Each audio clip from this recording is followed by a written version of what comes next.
Hello guys, Mark here again, Movie Dude. Saving you from bad movies, one movie at a time, and I'm joined by my friend and co-reviewer for this episode, Shri. And we just got back from seeing Night of the Museum, Secret of a Tomb, the third film in the semi-successful Night of the Museum franchise. And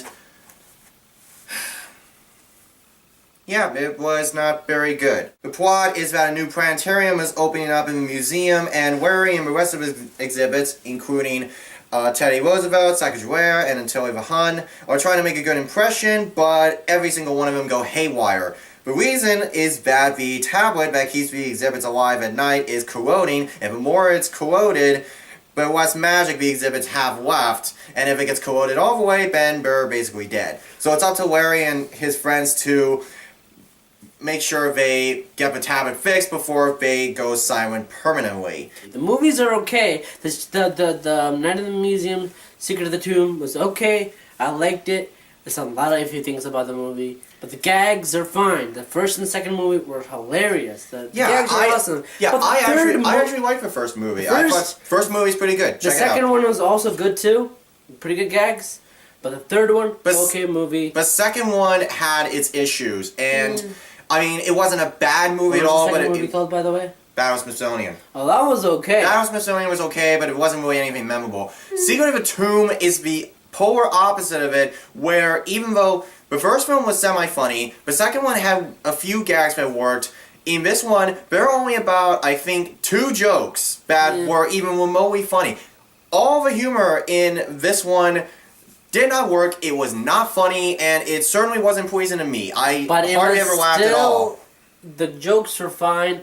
Well, I was laughing, kind of, but I'd probably give it like We would only recommend this movie if you somehow out there happen to be if it's for kids, diehard fans of the Night of the Museum franchise. If you watch the first one, then probably go see the second. But if you didn't like the second one, there's nothing to offer in the third one. But the movie, this is actually a kids-related thing.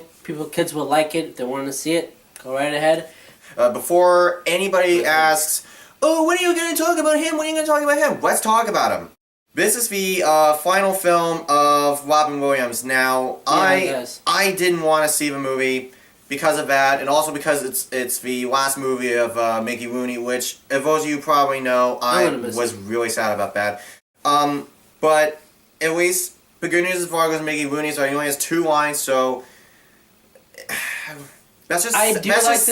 That's sad. He only has 2 lines, and he never got a full send-off, which was stupid. But I'm talking about Mickey. Okay. But Robin Williams, there's nothing new in him. There is nothing. He's the same character as he was in the first 2 films. We don't learn anything new. We don't learn anything. It's just the thing is that he's a good actor to play Teddy Roosevelt. True. And yet we don't know anything more about him. He's the same person in all 3 movies. And the fact that he would go out like this, it's kind of disappointing, really. It's kind of like saying, "Oh, okay, you're giving your swan song. Well, great, we'll give you a C." Robert Williams is a pretty good actor in all the great movies he did, but I think this one, all 3 movies he made for Night of the Museum. Night of the Museum was pretty good. He was a pretty good actor. Because I think he's like the only person who could really pull Teddy Roosevelt off. He has a pretty good accent, by the way. Good accent. He has a pretty good accent, like in what was Mrs. Doubtfire. He was a very good actor in that one. I love that movie too. But the thing is,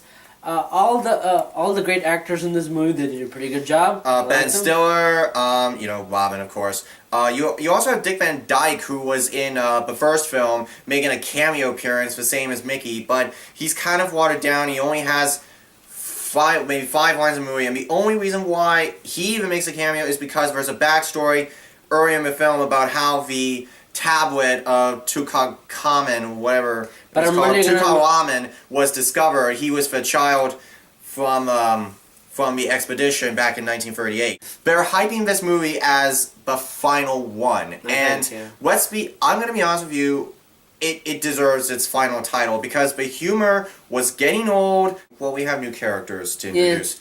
We have Lancelot, who is mostly the know-it-all guy who likes to talk constantly. And there's this really funny scene where where he goes inside his theater. We're playing Roger That the was Hammerstein's hilarious. Camelot, and That was and really Hugh funny. Jackman shows up.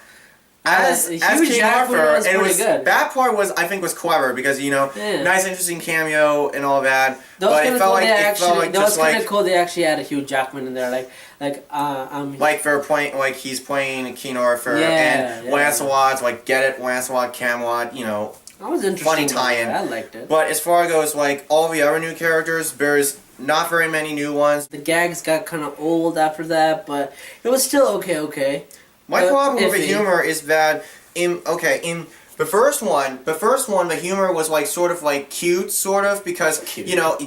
Yeah, it was with cute, by the with way. a T-Rex you have That was awesome. like all these different characters coming alive and you don't know what they're about. This is funny. The But first when you one- put, the when first the one was- third one Hold on. makes it look like the first movie had no life at all. In But fact, the the first second one- movie was a lot funnier than that, and that's just being serious. I forgot to mention there's a security guard in the movie who works at the Just one really amusement. lady. That was actually hilarious, by the way. Yeah, there's this woman who works at the London Museum who, even though she's supposed to be funny, she just wasn't funny. She actually talks a lot in this movie too. That's kind of strange. She's obnoxious. She talks a lot, and the other guy didn't care when I talked to Oh her. my god, she was completely obnoxious. She's And obnoxious. Not obnoxious. She was actually She okay. wasn't funny. Yeah, she was not funny. No, but she.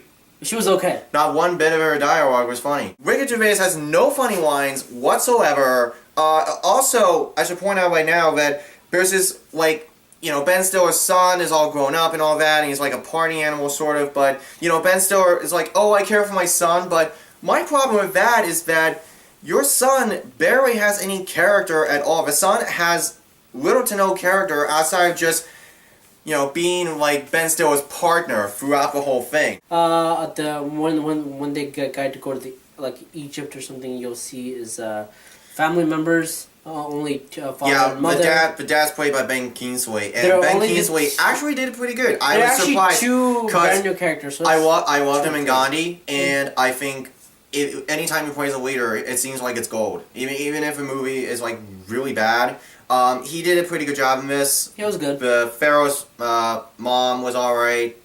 She's not that memorable. Because guess. she's a new character, so we don't know not much about her, but she was okay. The third movie, I liked it. It was funny.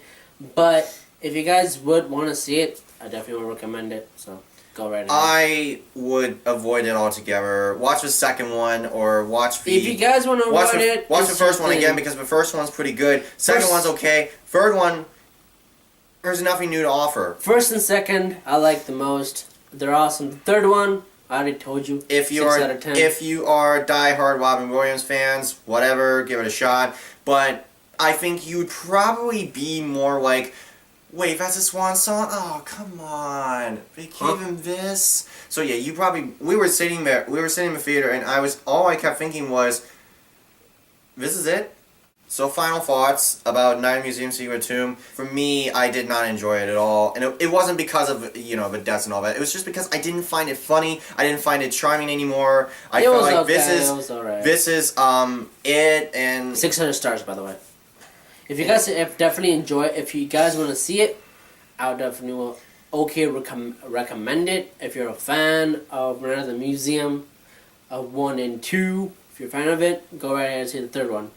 But if you guys don't like Night at the Museum, it's fine, but either way is good.